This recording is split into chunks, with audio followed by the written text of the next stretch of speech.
How many of you are on board Oceans of Hope? It depends how many people actually take advantage of the opportunity. So there'll be upwards of 10 people all up, and 5 or 6 of us will be folk living with MS. And between us all, we'll make sure it all happens smoothly. I've lived with MS for nearly 26 years, and I've been well, I've been unwell, I've been well, I've been unwell. I'm good at the moment.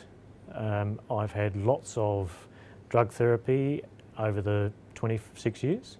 It's interesting, when I was first diagnosed, the recommendation to me at the time was to think about your insurance and retirement, and I was 23. Medication for me at that time was take some Panadol and take it easy, Andrew. You need not be fatigued. Since then, I've been on injectable medication for over the last 15 years. I'd like to think in the next 5 years or so, I possibly will not need to be taking injectables, and I'll be able to have oral medication. Everyone seems to know of somebody that has MS, which stands to reason when you think of 23,000 people out of Australia's population.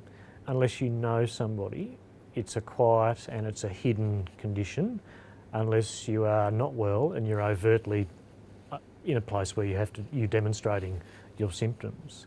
It's different for every single person, and the severity of it is different for every single person.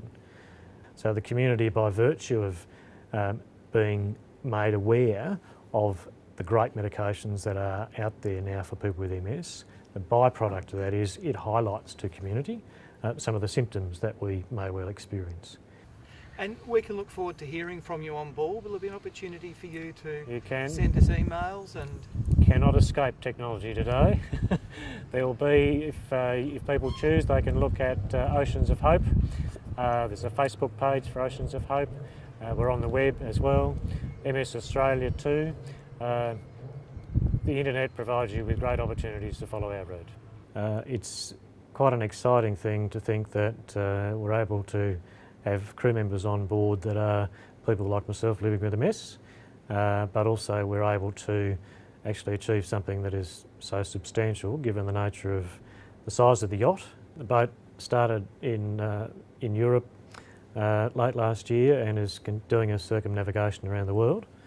I join it in Auckland in a couple of weeks' time, and we sail from Auckland to Sydney in time for World MS Day.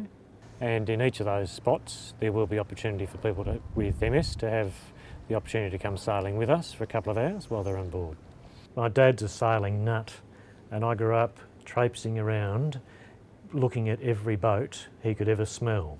Then 25 years ago he started to realise his passion and his dream of building a boat. For over more than half my life, Dad's boat is being built. 5 years ago we got it launched. I've actually now trumped him, because he might have built his boat, but I'm now actually going on Oceans of Hope, and I'm sailing from Auckland to Darwin. Oceans of Hope continues on then? Continues on then. It continues its circumnavigation of the world, and from Darwin there'll be new crew that'll take part from Darwin when I disembark, and from Darwin they'll head up then to Singapore, and then eventually end up back in Europe later in the year. So yeah, it's an exciting opportunity. So watch this space. For me, I think it's a big deal that if I can achieve this, then I never thought I'd be able to do this. So it's a big deal.